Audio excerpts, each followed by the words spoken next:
produit par Binge Audio.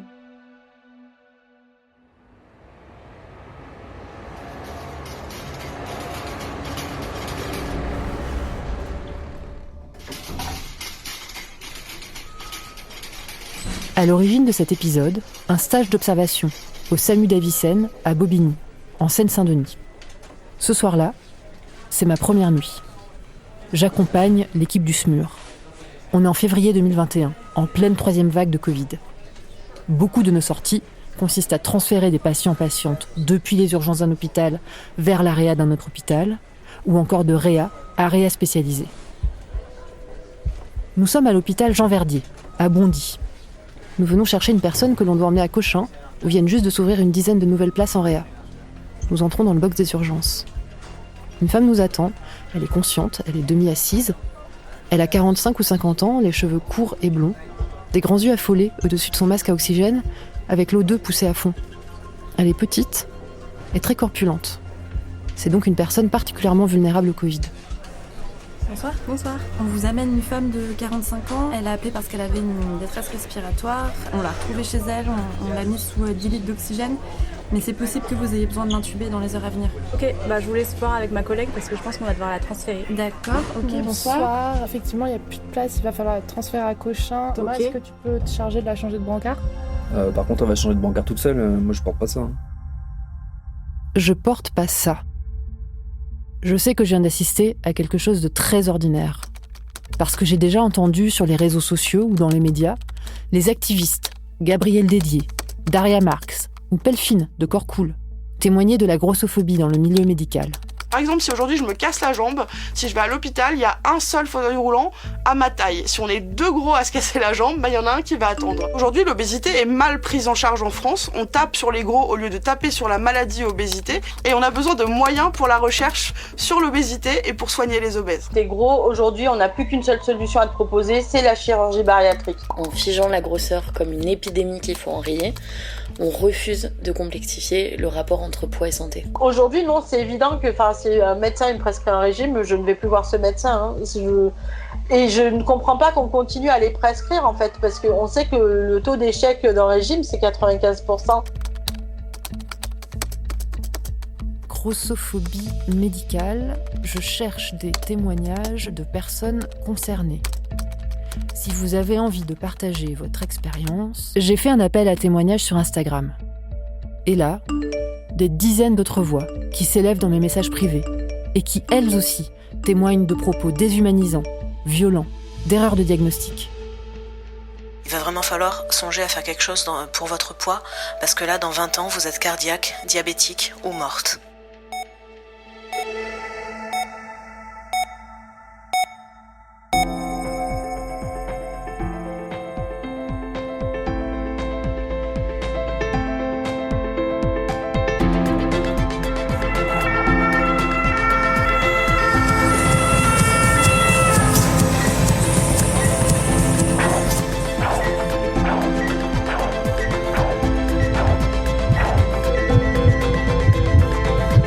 Le serment d'Augusta, épisode 1.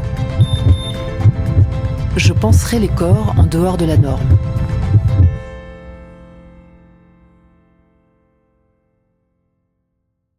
On m'a fait mettre en sous-vêtements et la médecin a, en premier lieu, identifié tous les signes d'obésité chronique sur mon corps. Je me suis sentie comme un morceau de viande. Un raccourci assez fréquent, c'est de considérer que les hommes obèses ont un taux de testostérone plus bas que la moyenne et que ça explique aussi le manque de courage pour faire du sport. Madame, vous avez 50 fois plus de chances de mourir que quelqu'un d'autre pendant l'anesthésie. Et moi, ça m'a fait très fortement flipper, vraiment angoissée.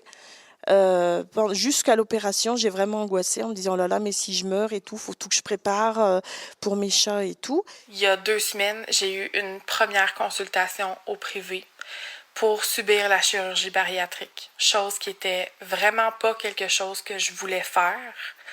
Mais j'ai tellement peur un jour d'avoir un cancer ou d'avoir une maladie chronique qui ne soit pas diagnostiquée parce qu'on me regarde et qu'on pense que tout est à cause de mon poids.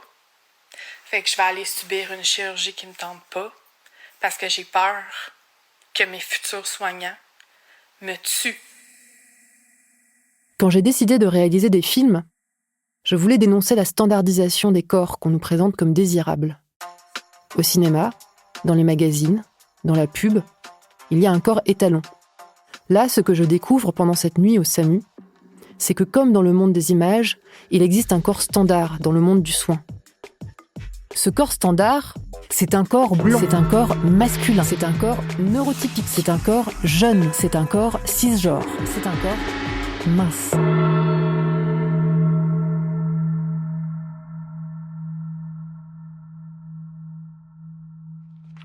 Dans son ouvrage Grossophobie, sociologie d'une discrimination invisible, la chercheuse Solène Karoff explique que la grosseur est associée depuis des siècles à la paresse, la bêtise, la compulsivité ou le manque de volonté. Et aujourd'hui, on en est où ? Toujours au même point. Solène Karoff cite 2 sources pour le prouver. La première, en mars 2020, pour la Journée mondiale contre l'obésité, l'association française La Ligue contre l'obésité commande un sondage. Les résultats ? 67% des sondés pensent que perdre du poids est d'abord une question de volonté. Et 62% des sondés affirment que l'obésité est avant tout due à une mauvaise alimentation et à un manque d'activité physique. Seconde source, on est toujours en 2020 mais hors de France, où ça ne se passe pas beaucoup mieux. C'est cette fois non pas l'opinion publique, mais le ministère de la Santé britannique lui-même qui culpabilise les personnes grosses. Un rapport affirme que les personnes en surcharge pondérale doivent perdre du poids pour réduire la pression exercée sur les médecins et les infirmières du public et libérer leur temps afin qu'ils puissent traiter d'autres patients malades et vulnérables. Un peu comme si les personnes grosses gardaient délibérément leurs kilos en trop pour peser sur le système de santé. Encore et toujours en 2020, et là c'est plus Solène Karoff que je cite, c'est notre mémoire collective que je convoque, est-ce que vous vous rappelez la façon dont on a brandi des images de corps gros sur Internet pendant le premier confinement ? On a agité des avant-après sur les réseaux sociaux, comme ce qui pouvait nous arriver de plus terrible pendant la pandémie était de grossir. La rhétorique de ces mèmes ? Être inactif-inactive va vous rendre gros-grosse. Parce qu'on est persuadé que les gros et les grosses sont inactifs-inactives. Un préjugé qui revient à l'époque dans un contexte sanitaire où il n'y a pas du tout de quoi rire pour les personnes concernées. La grande majorité des patients et des patientes de moins de 50 ans, hospitalisés en réanimation à cause du Covid, sont obèses. Et pour cause. L'obésité est reconnue dès le début de la pandémie comme le second facteur de risque le plus important, après l'âge. Pourtant, les personnes obèses entre 18 et 49 ans n'ont eu accès à la vaccination que le 1er mai 2021, après la 3e vague de Covid-19. Injuste ? Oui, mais aussi tristement banal. Avoir un corps qui ne rentre pas dans la norme, c'est être moins bien pris en soin. Car dans le milieu médical, tout est pensé pour des corps standards. Les personnes obèses, c'est-à-dire avec un IMC de plus de 30, représentent 17,4% des femmes et 16,8% des hommes en France.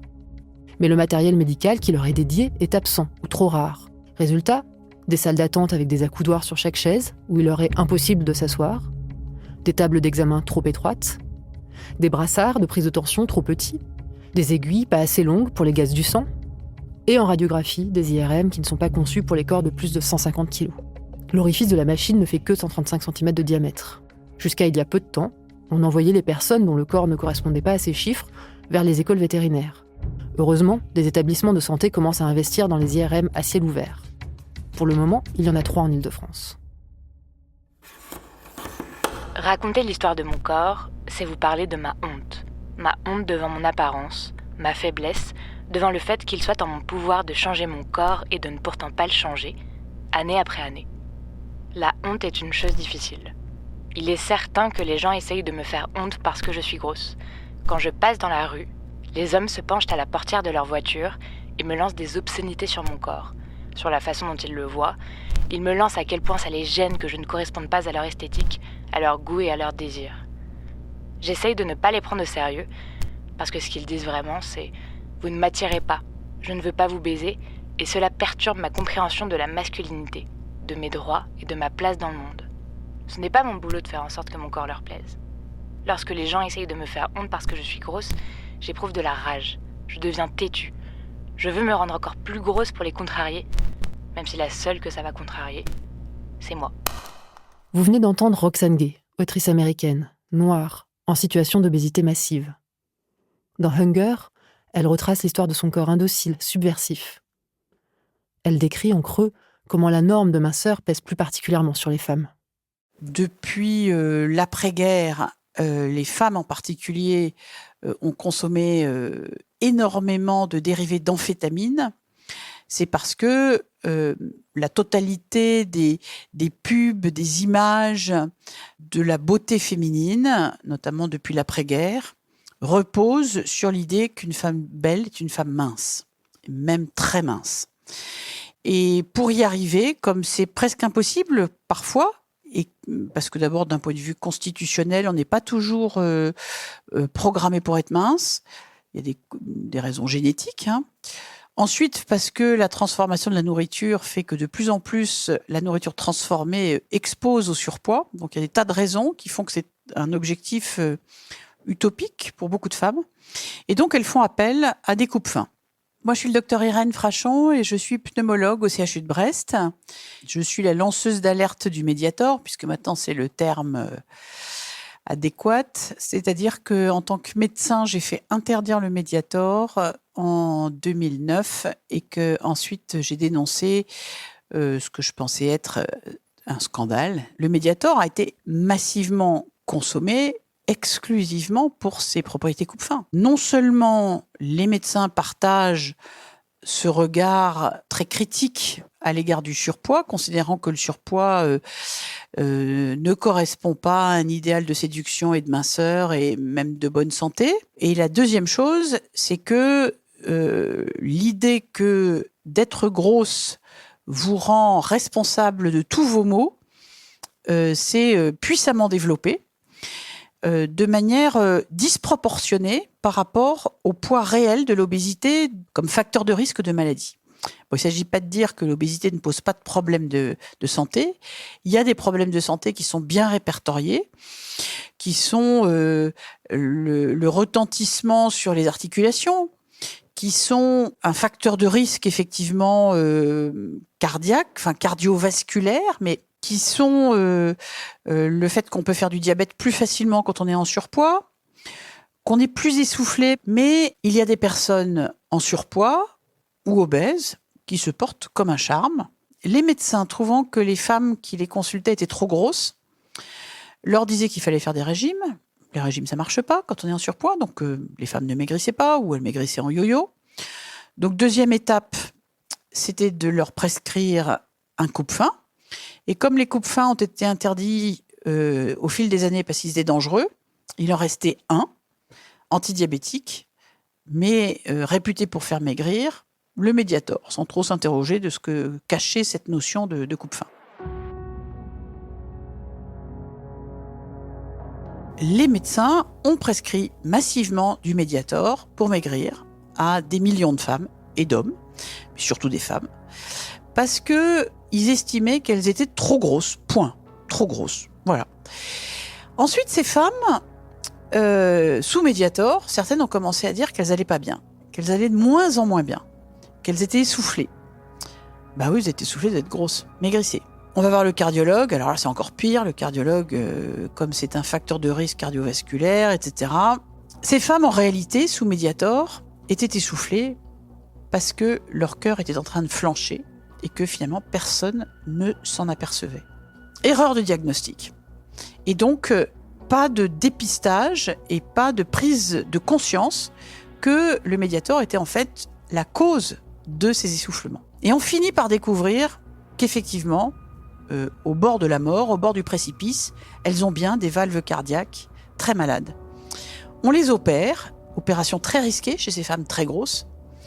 On leur met, on ampute le cœur des valves cardiaques, on met des prothèses mécaniques.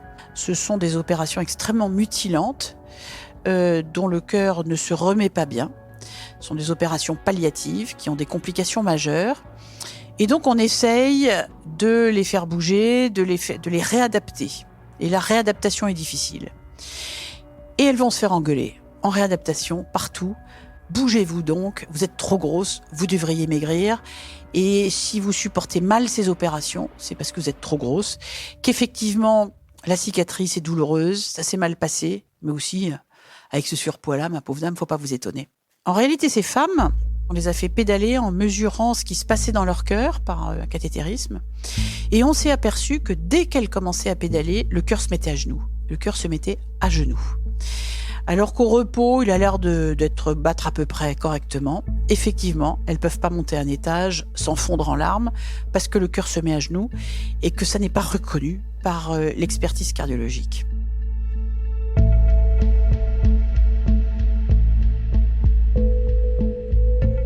Le Mediator a causé le décès d'entre 500 et 1500 personnes. Dans cette affaire, il y a de la grossophobie de A à Z. Personne n'est épargné, ni les patientes, qui ont intériorisé le stigmate de leur poids et qui souhaitent maigrir pour faire rentrer leur corps dans la norme, ni les médecins, qui ont prescrit un médicament en dehors de son autorisation de mise sur le marché et ont fait passer en priorité la perte de poids plutôt que la bonne santé générale de leurs patientes, ni les cardiologues et les experts qui sont restés aveuglés par le surpoids et ont fait des erreurs de diagnostic. La grossophobie est extraordinairement répandue, on la décèle dès le plus jeune âge. Presque 50% des filles de 3 à 6 ans ont peur d'être grosses. Il y a donc fort à parier que vous et moi, on est aussi un biais grossophobe. Pour ma part, j'en ai un, c'est certain. Je me rappelle avoir souhaité ne pas être assise à côté de cette personne corpulente dans l'avion. Je me rappelle m'être moquée de ma voisine très ronde qui vivait dans une petite chambre de bonne. Je me rappelle avoir adoré Wall-E. Je me rappelle avoir ajouté gros avant con, comme si c'était pire. Et puis j'ai aussi fait preuve de grossophobie vis-à-vis de moi-même. Alors que mon corps est dans la norme, je m'en suis beaucoup voulu quand je prenais 5-10 kilos. J'ai fait des régimes drastiques, je me suis détestée. Et vous ? Et j'ai envie de poser cette question tout spécialement aux futurs soignants et soignantes. Avez-vous eu ou avez-vous un biais grossophobe ? Martin Winkler, médecin et écrivain, raconte qu'un jour, dans une fac de médecine parisienne, il a commencé un cours par la phrase suivante. Bon, je pense qu'ici, nous sommes tous d'accord. Le boulot d'un médecin ne consiste pas à dire aux gens comment mener leur vie. Il se trouvait face à des internes en médecine générale. La majorité d'entre eux a été scandalisée. L'un d'eux a même lancé. Alors du coup, si je comprends bien, si on se trouve face à un type qui pèse 120 kilos, qui fume comme un pompier, qui baise n'importe comment, qui boit comme un trou, qui a un cholestérol, une tension et une glycémie au plafond, on lui dit rien, c'est ça ? Martin a répondu. Il sait qu'il pèse 120 kilos. Son entourage lui répète probablement 10 fois par jour qu'il boit trop et qu'il fume comme un pompier. Son cholestérol n'a aucune importance et la manière dont il baise ne vous regarde pas. S'il ne vient pas vous voir expressément pour l'un de ses problèmes, vous n'avez rien à lui dire. Et vous n'avez surtout pas à le harceler. Avant de lui donner votre avis sur ce que sont ses problèmes, écoutez-le pour avoir le sien.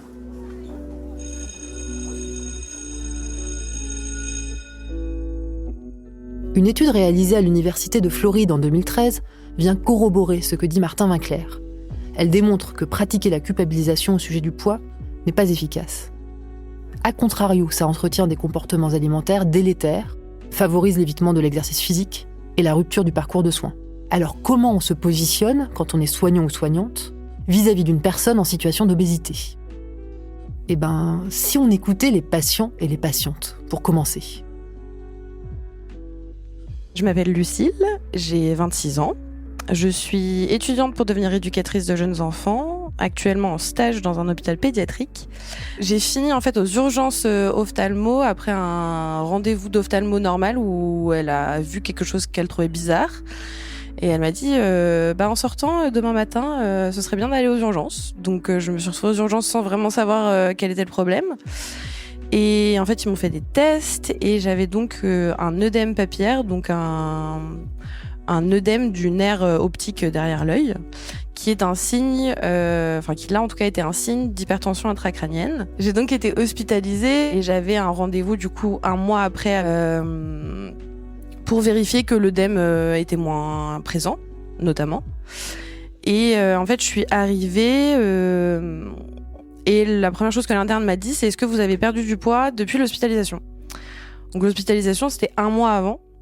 Donc je me dis, ok, un mois, c'est quand même rapide pour demander de perdre du poids.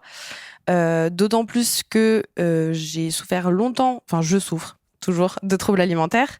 Depuis, je pense, une dizaine d'années. J'ai passé 2 ans en clinique pour les troubles alimentaires.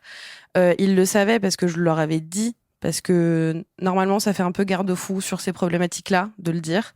Pas toujours. Donc, c'était écrit dans mon dossier. Et donc, je lui dis, non, j'ai pas perdu de poids. Et ensuite, je vois la médecin, enfin celle qui est au-dessus de l'interne, qui me dit oui, non, il faut perdre du poids. Il faut perdre du poids. Point. Et en fait, du coup, forcément, avec les troubles alimentaires, le poids, c'est quand même une question qui est délicate pour moi. Et donc, du coup, j'ai fait une crise d'angoisse, j'ai dissocié. Enfin, j'étais complètement un peu bouleversée par ce truc-là où, en fait, on me disait ça va pas vraiment mieux. Mais en fait, tout ce qu'on peut vous proposer, c'est perdre du poids, point. Sans le comment, sans le pourquoi. Enfin, pas vraiment sans le pourquoi, mais sans le comment, sans le combien de temps, combien de kilos. Et donc, du coup, j'ai senti que ça avait un peu rouvert des brèches, on va dire, que j'avais réussi à fermer avec notamment le suivi psy. Et donc, du coup, en fait, je suis sortie de là en colère et blessée.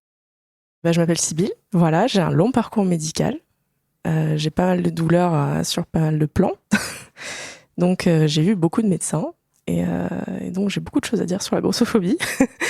Je pense que quand on est gros, on a bien conscience du problème depuis un bon bout de temps, puisque le quotidien nous le rappelle en permanence qu'on est gros. Je pense que c'est important de le prendre en compte dans le rendez-vous. Mais en même temps, quand on est obèse, même si, par exemple, je sais pas, je perdais 10 kilos par an et c'est déjà pas mal, je mettrais 3 ou 4 ans à arriver à un poids relativement normal. Donc, ça voudrait dire que je passe 3 ou 4 ans à avoir mal. Et en plus, c'est terrible parce qu'on a l'impression de mériter ces douleurs, parce qu'on se dit, c'est ma faute, c'est moi qui sais pas me contrôler. Moi, j'ai longtemps ignoré l'origine de mes troubles alimentaires. Et je n'ai compris, je me suis souvenue que assez récemment, quelle en était l'origine, qui était une agression sexuelle. Et en fait, j'ai appris au fur et à mesure que c'était très fréquent chez les personnes qui avaient des troubles alimentaires, et notamment du type boulimie, hyperphagie. Et en fait, j'ai trouvé ça assez horrible, parce que je me suis rendu compte que toute ma vie, on m'avait reproché quelque chose dont je n'étais pas responsable, dont j'étais victime, qui n'était que la conséquence de quelque chose qu'on m'avait fait, et que finalement je ne pouvais rien faire contre ça, et que j'allais pas perdre du poids si facilement ça, à moins de faire une thérapie, de prendre des médicaments, etc. Et que aucun médecin n'avait pris la peine de considérer qu'on n'était pas gros sans raison, et qu'il y avait quelque chose à l'origine. Et quand je l'ai compris, ça a été très très dur. Et j'ai limité les rendez-vous chez le médecin pendant un moment, notamment chez la gynéco, puisque là aussi ça a été difficile de se mettre à nu devant quelqu'un qui dit vous êtes trop grosse, et justement exposer quelque chose de profondément intime. Enfin voilà, je pense qu'on est tous très vulnérables devant le médecin, mais quand on a quelque chose, quand on est gros, c'est vraiment c'est du premier coup d'œil, quoi. On est d'autant plus vulnérable parce qu'on peut pas se cacher, on peut pas le mentir, et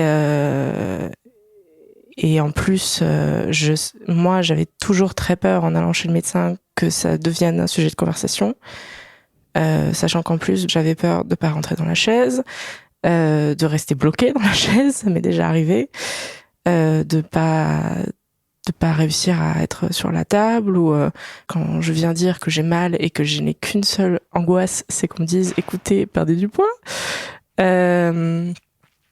Et cette vulnérabilité a été aggravée parce que des fois, j'ai fait des examens médicaux qui m'ont demandé beaucoup d'efforts, qui ont été assez difficiles.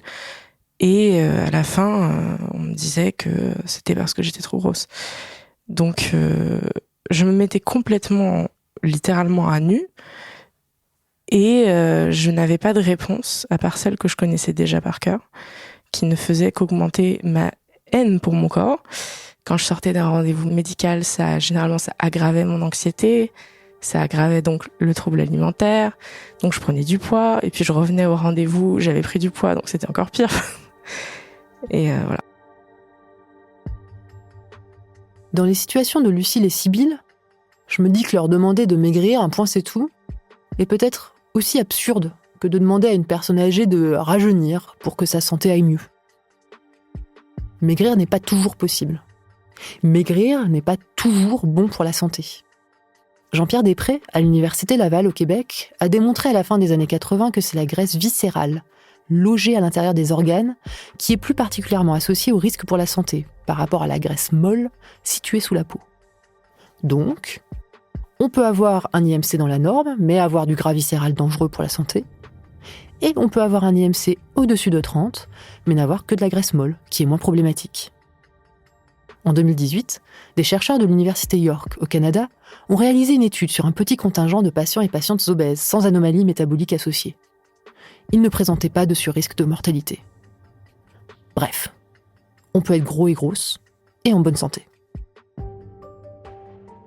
Et puis quand on dit à Lucille ou Sybille de perdre du poids, point barre, sans proposer d'accompagnement adapté, quelle solution leur propose-t-on réellement ? L'inefficacité des régimes alimentaires a été démontrée par de nombreuses études. Les chiffres les plus couramment avancés sont 75% de bons résultats dans la première année, suivis de 90% de reprise pondérale à 5 ans. Mais en plus, ces régimes sont des facteurs de troubles alimentaires. La restriction cognitive fait progressivement disparaître les sensations alimentaires, comme l'appétit ou la satiété, et déclenche une perte de contrôle sur le comportement alimentaire. Et la chirurgie bariatrique ? C'est une intervention lourde qui nécessite un suivi à vie. Les patients et patientes ne sont pas toujours bien informés de ces risques et conséquences.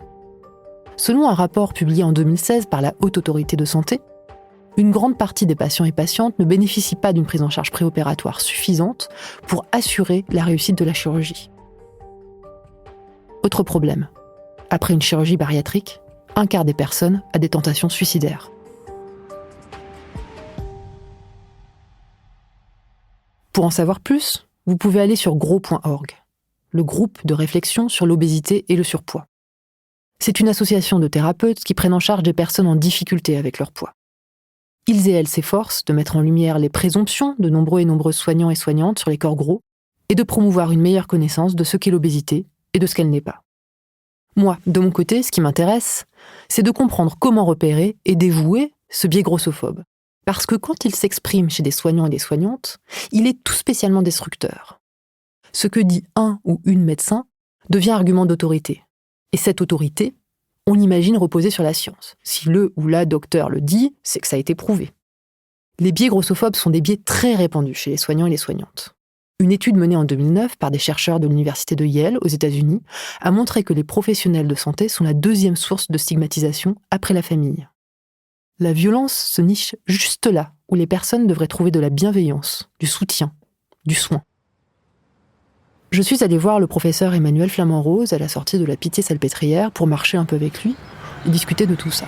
Écoute, je viens de voir pour parler un petit peu de tout ça, c'est-à-dire des représentations erronées que les soignants peuvent avoir, des personnes en situation d'obésité.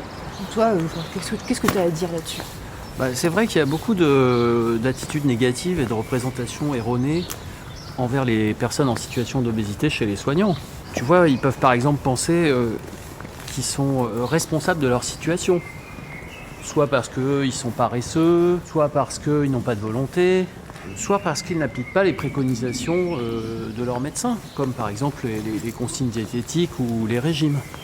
Et alors le truc qui est assez frappant, en tout cas moi ça m'a vraiment frappé quand on a commencé à réfléchir sur le sujet, c'est à quel point ces biais sont acceptés dans la société en général. Par exemple, tu peux exprimer ouvertement des biais grossophobes, ça passe facilement. Puis alors l'autre truc qui m'a frappé, c'est l'universalité de ces biais chez les soignants. Parce qu'on peut les rencontrer dans tous les corps de métiers de soins, y compris d'ailleurs chez des soignants qui s'occupent de personnes en situation d'obésité, et y compris d'ailleurs entre les médecins, entre les soignants. On sait par exemple que les étudiants obèses sont discriminés dans leur notation et qu'à performance égale, ils ont une moins bonne note qu'un étudiant qui ne serait pas en situation d'obésité. Et alors, tout ça, ça a des conséquences assez lourdes sur la santé des patients parce que, du coup, ils vont renoncer à des consultations de prévention, par exemple.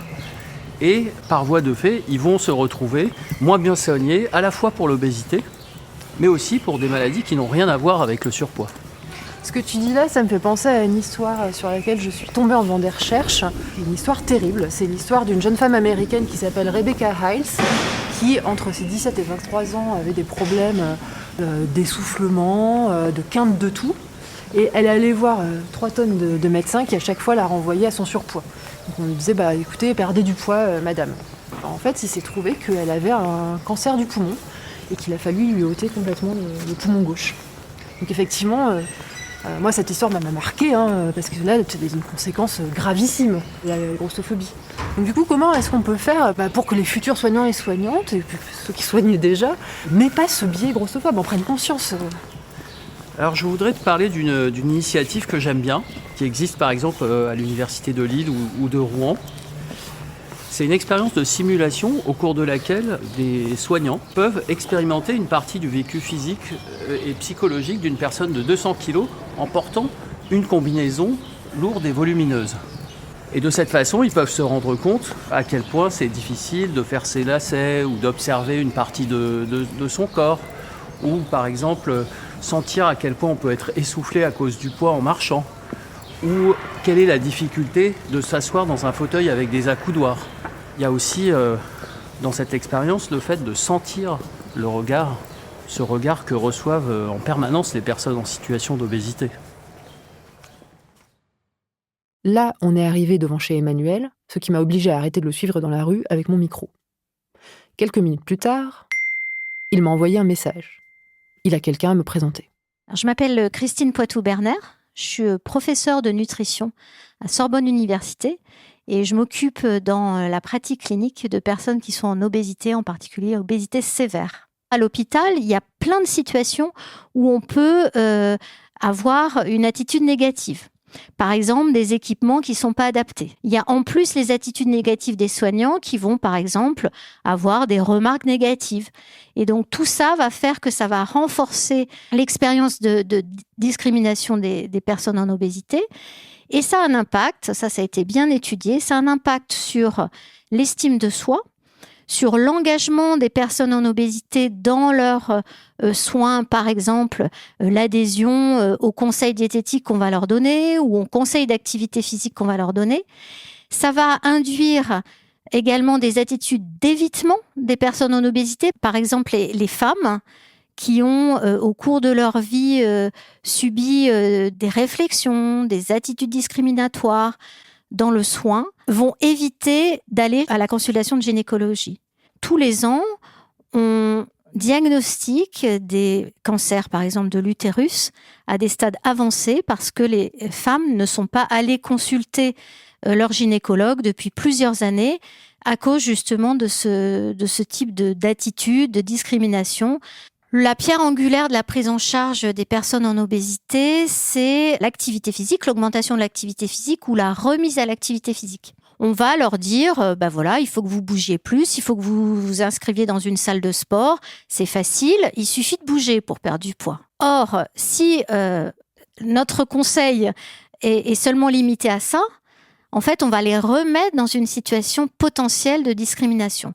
Et c'est là tout le travail d'essayer de trouver finalement des réseaux, des prises en charge qui vont être des prises en charge d'activité physique adaptées, où on sait que la personne va être accueillie avec son problème de poids sans la mettre dans une situation discriminatoire, des équipements adaptés, des conseils adaptés, avec une progression adaptée à sa situation d'obésité.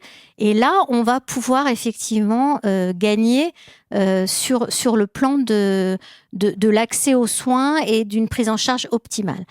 C'est là la perte de chance, en fait, parce que si on a juste des conseils qui remettent les personnes dans un cercle vicieux, dans une spirale de discrimination, on va en fait aggraver sa situation aggraver sa mésestime de soi. Alors là, on parle de l'activité physique, mais ça a été bien montré également sur les troubles du comportement alimentaire, où les attitudes discriminatoires augmentent aussi les troubles du comportement alimentaire.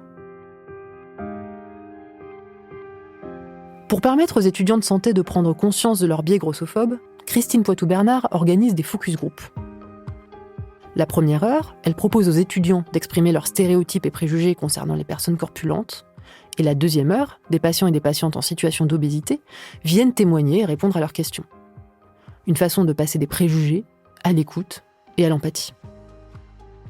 Il y a aussi de jeunes soignants et soignantes qui font du chemin dans leur coin au fil des stages et qui entament une révolution individuelle. Christine Poitou-Bernard m'a mise en relation avec l'une d'entre elles. Donc, je suis Clémentine, je suis interne en dernière année, spécialité endocrinologie, diabétologie et maladies métaboliques. Ce que j'avais comme préjugé, c'est... en fait, je pense que c'est les préjugés que beaucoup de gens ont sur l'obésité. C'est quand on regarde ce qu'il y a dans le panier de courses de la personne obèse devant nous. C'est probablement parce qu'ils mangent pas comme moi, parce qu'ils n'ont pas une bonne éducation alimentaire... Pour moi, l'obésité, c'était vraiment quelque chose des classes... C'est très violent ce que je vais dire, hein, mais des classes sociales inférieures. Moi, je suis issue d'un milieu assez aisé. Et donc, je me disais, voilà, l'obésité, c'est le problème de ceux qui n'ont pas assez d'argent pour s'acheter de la nourriture de qualité et le problème de ceux qui n'ont pas eu l'éducation, qui n'ont pas la culture, qui ne savent pas ce que c'est un glucide, qui ne savent pas... Donc, pour moi, ça ne pouvait pas toucher des classes sociales aisées.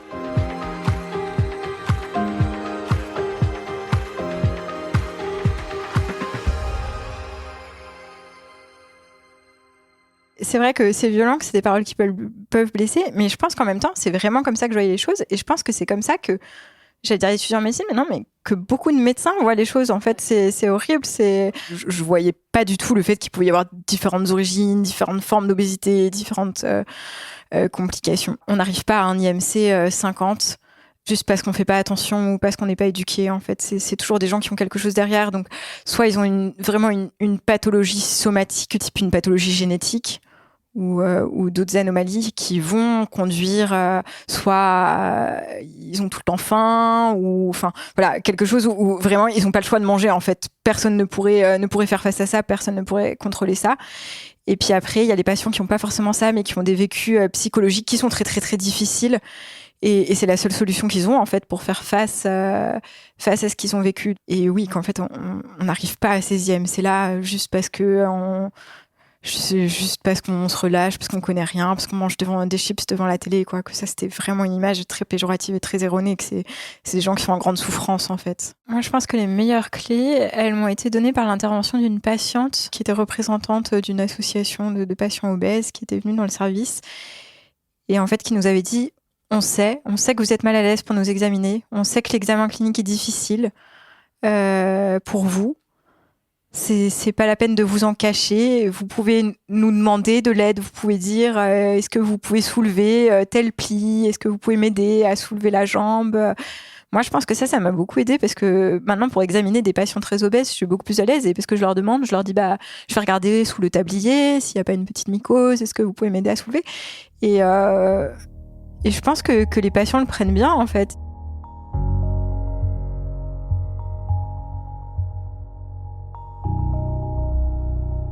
J'ai envie de conclure en m'adressant à celles et ceux d'entre vous qui vont devenir soignants et soignantes. J'avais envie de faire un genre de récap des choses à faire ou à ne pas faire quand on prend en soin des personnes en situation d'obésité. Mais les personnes concernées, le collectif Gras Politique par exemple, le font beaucoup mieux que moi. Les médecins aussi, comme Baptiste Beaulieu ou Martin Vinclair. Moi, ce que j'ai envie de dire, c'est que quand on se retrouve face à une personne dont le corps n'est pas dans la norme dominante, corps gros, corps non blanc, corps trans, corps non valide, on est sans doute devant quelqu'un qui s'en est pris plein la gueule à l'école, dans sa famille, dans la rue, au boulot. Si cette personne va mal, est-ce forcément à cause de son corps? Ou est-ce aussi, voire surtout, le regard que la société pose sur son corps qui lui fait violence au quotidien?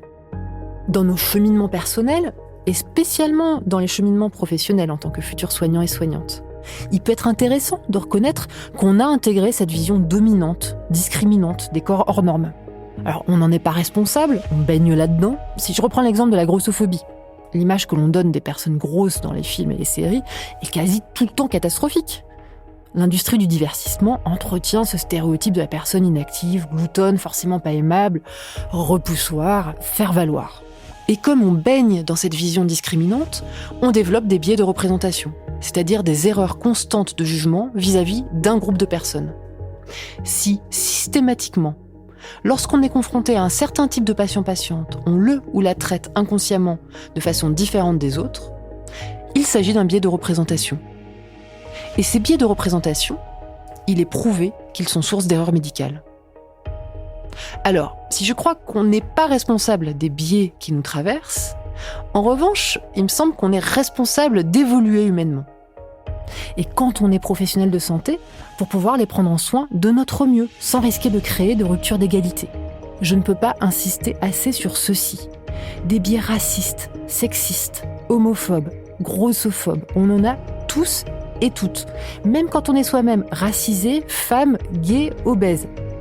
L'important, c'est de les repérer, chaque fois qu'ils émergent dans nos têtes, de les noter, de réussir à écouter quand on nous les fait remarquer, plutôt que de passer en mode défensif. Il existe même un questionnaire créé par l'université de Harvard, qui permet de détecter ces biais cognitifs. Vous retrouverez les liens sur la page internet de l'épisode.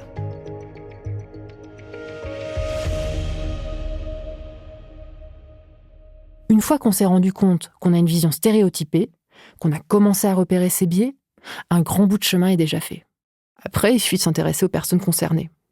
Pour avancer, sans même s'en rendre compte, au quotidien, moi, ce que je fais, c'est suivre sur les réseaux sociaux des personnes engagées qui se font les porte-paroles des communautés trans, racisées, non-valides, grosses, et qui m'éduquent avec patience sur les défis qu'elles rencontrent. Pour moi, c'est des ressources précieuses et gratuites pour me sensibiliser sur les difficultés, le choix des mots, etc. Et puis, tout spécialement pour les futurs soignants et soignantes, quand vous vous retrouvez face à une personne dont le corps sort de la norme, moi, j'ai l'impression que vraiment vous avez le droit de ne pas savoir quoi faire, de ne pas savoir quoi dire, et dans ce cas-là, de simplement poser des questions. Demander, est-ce que vous souhaitez discuter de quelque chose en particulier ? Est-ce qu'il y a des sujets que vous ne souhaitez pas aborder ? Comment souhaitez-vous que je vous genre ? Que je vous appelle ? Moi, de mon expérience de patiente, je suis vraiment convaincue qu'on ne peut pas trop écouter, ça n'existe pas. Je pense qu'il n'y a pas de prise en soin des gens qui soit trop individuelle. T'en penses quoi, toi, Emmanuel ? Oui, je suis d'accord. Il faut avoir des objectifs humbles. Il faut que la personne qui rentre en consultation, elle ressorte un petit peu mieux qu'elle est entrée. Qu'elle reparte avec quelque chose. Ne serait-ce qu'un petit truc. Et puis, je pense qu'il faut annoncer d'emblée qu'on va dire ou faire des choses qui sont inappropriées, qui sont pas tout à fait adaptées, et qu'il faudra pas hésiter à le signaler. Et ça, c'est un truc que je fais à ma première consultation. Je leur dis, probablement que je vais dire ou faire quelque chose qui ne conviendra pas, qui ne vous conviendra pas, et il ne faudra pas hésiter à le signaler. Allez, je laisse le mot de la fin à Sybille. Avec un médecin que je verrai pour la première fois, peut-être poser la question directement, est-ce que vous souhaitez parler de la question de votre poids ? Vraiment, je pense que le plus important, c'est de ne pas imposer cette question comme un sujet obligatoire. Je pense que quand on est médecin aussi, il ne faut pas oublier que chaque corps finalement a peut-être ses bons côtés. Tout ce qui est lié au poids n'est pas une souffrance. En fait, je crois que moi, j'apprécie pas mal le fait d'être grosse, finalement, parce que j'ai l'impression d'avoir bien les pieds sur terre. Je me sens bien lourde. J'ai l'impression qu'on peut pas me bousculer facilement. Voilà, je suis forte, littéralement.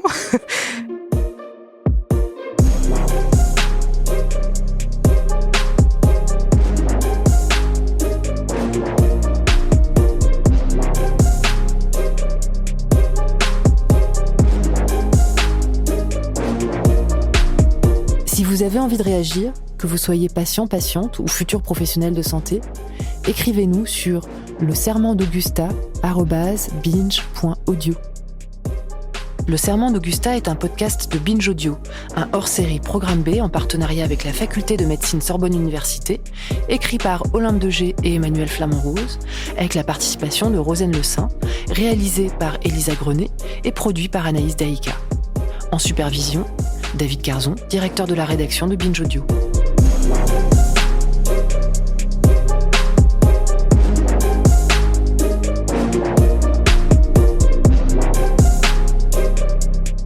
prochain épisode dans un mois.